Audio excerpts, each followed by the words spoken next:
नमस्कार दोस्तांनो, बघा आज लय गडबड. बापू आणि मीच एकटा घरी. काय सांगायचं आहे, आईस्क्रीमवाला आला भर उन्हाचा. तुम्हाला सांगतो, बापूला 20 गारीगार देऊन गेला. आता घरी कोण आहे? मी आणि बापूच आहे, दोघं बी. ह्या जनावराला तुम्हाला सांगतो वैरण टाकली. जनावर बघा, वैरण टाकली का जनावर बघा नाश करते. तेव्हा कशी आहे बघा. ह्यांना आज दाव न्यूज कुठं टाकले. दररोज रानात बांधतो, पण आज दाव न्यूज बांधली. काय करायचं मला सांगतो. आता मी एकटाच आहे म्हटलं, तकडं रानात गावा जनावरं न्यायची आणि पुन्हा रानात अजून माघारी आणायची आणि पुन्हा इथनं तर वैरण टाकायची. ह्याला 2-3 माणसं लागतील. करायचं काय म्हणून म्हटलं आपलं दावणीलाच आज वैरण टाकायची. काय होत नाही एका दिवसानं. म्हणून बघा जनावराला वैरण टाकली. जनावर तुम्हाला सांगतो किती मस्तपैकी वैरण खाती. हो काही सगळ्या म्हशी तुम्हाला सांगतो सगळ्या वैरण खाती. बारक्या रेड काय साईड पाट्या भरून ठेवली द्या, कमीच पडू नये म्हणून. एकटाच आहे आज बापू. मी काय सांगायचं तुम्हाला.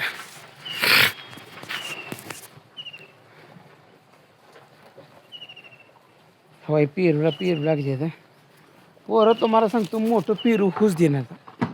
थोडं मोठं झालं की लगेच खाल्लेलं आहेच लगेच. हो का, ह्या पण झाडाचा पेरू मोठा झालता त्यावर लगेच बापूनच खाल्ला, ठेवलाच नाही. काय 3 झाडं पेरू जायची, पण पेरू कमी पडत नाही. बापू पेरू खायला कमी पडते का? बघा बापू, बघा या टाको आईस्क्रीम. या गाडी कराय कसं आहे बघा तुम्हाला म्हणतो. खाऊ आज जावं लागला या. बापू असला ना घरचं तुम्हाला सांगतो काय बी काम असू द्या सगळं करतंय. आणि आता तुम्हाला सांगतो इथे एक सुद्धा कोंबडी येऊ देत नाही. बघा सगळी पिपरने खाली कोंबडी येते. बघा बघा आपली जिकडं पिपरण दिसते का तकडंच सगळ्या कोंबड्या येत्या. बापू इथे कोंबड्या दिसल्या हो तुला? चला पुढं चला आपण बघूया कोंबड्या काय काय करते. काय करते बापू कोंबड्या? बघा तकडं पिपरी खाली गेली त्या. हां, शान बिन टाकली तकडं, ती शेणच उकरून खाते त्या. बापू तुला अंडी काय गावली का? किती गावली? 5-6 मग गावली का? बघा तुम्हाला सांगतो आता ही आंब्याची झाडं आहे ती काही लई मोठी होईना. ती आज यांना पाणी सोडलं नाही बघा ह्या झाडासनी, कारण काही पाणी सोडून झाडं पिवळी पडायला लागली. ह्यांना मी तुम्हाला सांगतो शेणखत घातले, पुन्हा रबडी घातली शेणाची. पाणी शेण मिसळून रबडी करून टाकली. पुन्हा गाईचं गोमूत्र टाकले. प्रत्येक झाडाला डिपर खाली 1-1 कप. आपला चहाचा कप असतो का तेवढं टाकलेलं. काय आलं ना बघ तकडं बोका आला का बघ बरं. हा पाखरं आहे ती. हां पाखरं असते असं आहे.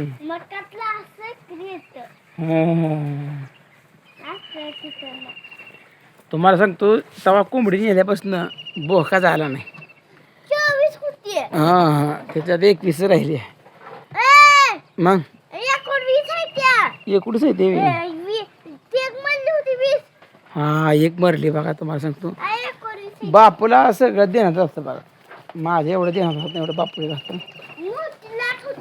मोठी लाड कोंबडी होई. तुम्हाला सांगतो काय करायचं. हे रेडकाने बापू पाक खाल्ली का? रेडकाने पाक खाल्ली का? हो एक पेरू मोठा झालाय बापू. पेरू मोठा झालाय बघ. हो ही पेरू कोपऱ्यातला. तोड नको. उद्या बापू उद्या खा. उद्या लई पिकते भारी. हां उद्या आता मोठा पिकला ना मग काय नाही टेन्शन. मग तुम्हाला सांगतो भरपूर खायचं. बापूला दररोज मँगो गाडी द्यायची.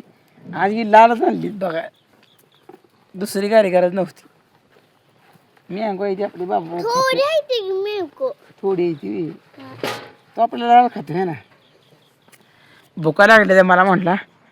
मी म्हटलं खाचा. मग त्याला चपाती दिली, भेंडी दिली, वडली तुम्हाला सांगतो. नाही बा आता भुका लागली त्या का बघा दुपारी हे खाल्ले अजून भुका नाही ते म्हणतात. आता पुन्हा भुका लागली तर आपण दूध पिऊ. आपण काय करू माहिती आहे का, दूध तापवायचं आणि प्यायचं. तू एक पिते दूध पी का वाटी प्यायचं? वाटी प्यायचा. अरे ते खाली पिर कोण टोळून टाकलाय खराब का आणून टाकला काय बघा कसे आहेत बघा आपली खांडवा हवा आहे. म्हशी कशी चरती त्या त्यांना आज जाऊन टाकलं. बापू म्हणला रानात बांधाय नको. हा तर मसला खाली थोडं पाणी झाले आणि इतक्याला म्हणला बापू म्हणला वैरण टाकायची कुटी करायची लांबले होते म्हणला. उद्या बांधायचं सकाळपारी तकडे बांधायच्या. सकाळ पारी वातावरण चांगलं असते टेन्शन नाही. आता आपण वैरण काढून ठेवूया सकाळची वैरण बघ बापू. सकाळची वैरण आता काढून ठेवायची. सकाळी उठलं शान टाकलं की तुम्हाला सांगतो कुट्टी करायची हे लगी दावणीला टाकायची का रानात टाकायची.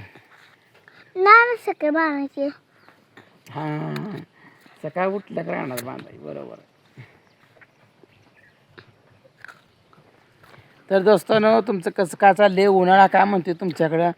आमच्याकडं तर ऊन लय लागते बघा. घराच्या बाहेर निघू वाटत लय. ह्या वर्षी तापमान आहे राव. इतकं तापमान आहे की बोलायचं काम नाही. जेवढी उष्णता जास्त जेवढं तापमान जास्त तेवढी चक्रीवादळ तयार होती. आणि आता तुम्हाला सांगतो समुद्रामध्ये चक्रीवादळ तयार होती. अंदमान आणि निकोबार बेट हे भारतातलाच भाग आहे. तर अंदमान निकोबार बेटामध्ये आज मान्सूनचं आगमन झालेलं आहे. 16 तारीख आहे आणि येऊ देऊ हा बाबू पडेल 16 मे रोजी अंदमान निकोबार बेटात आज पावसाचं आगमन झालेलं आहे. म्हणजे मान्सूनचं पावसाचं आगमन झालं आहे. जर त्याला पोषक हवामान भेटलं तर तुम्हाला सांगतो 26 ते 27 दरम्यान केरळात दाखल होईल. आणि महाराष्ट्रात तुम्हाला सांगतो 5 ते 6 तारखेपर्यंत मान्सून दाखल होईल महाराष्ट्रात. पण अंदमान निकोबार बेटात पाऊस चालू झाला पावसाळा लागला की आपल्याकडं चक्रीवादळ तयार होतं. म्हणून चक्री म्हणजे मृग नक्षत्राच्या अगोदर जे पडलेला पाऊस असतो का त्याला मान्सून पूर्व सरी म्हणतात. मग आता तुम्हाला सांगतो आपल्याकडं 5 ते 6 जूनपर्यंत जो पाऊस पडतो का हा मान्सून पूर्व पाऊस आहे. कसं आहे माहिती आहे का, त्याला कुठला जर अडथळा नाही ना तर मान्सूनच्या सरी लवकर पडतात. चक्रीवादळाची निर्मिती होणार. आणि अशा काळी समुद्रकाठी जाणं काही लोक पर्यटनाला जातात फिरायला आणि कंबरभर पाण्यात त्या पुढच्या पाण्यात सेल्फी काढतात आणि समुद्रात पोहतात. तर खरंच समुद्रातल्या खवळलेला समुद्र असतो. लाटा भयानक उंच असतात. त्यामुळं पर्यटनाला जात असाल तर मान्सून पूर्व सरी जोपर्यंत पाऊस आपल्याकडे चालू होत नाही तोपर्यंत समुद्र खवळलेलाच असतो. चक्रीवादळी निर्माण होतात. त्यामुळे समुद्रामध्ये काही पोहू नका. पर्यटनाला जाताना चक्रीवादळाची निर्मिती झाली की होडीतसुद्धा बसू नका. कधी ती नाव पलटी होईल सांगता येत नाही. आणि जर तुम्हाला पोहायचं असेल तर सुरक्षिततेची खबरदारी म्हणून जॅकेट घालून त्यानंतर जवळजवळच फिरायचं. अहो नाही पिकला उद्या पिकते उद्या नाही पिकला. बापू सारखाच म्हणतोय नाही हिरवा आहे बापू. तर दोस्तांनो आपल्या आरोग्याची काळजी घ्या. तापमान लय वाढलेलं आहे. घराच्या बाहेर पडू नका.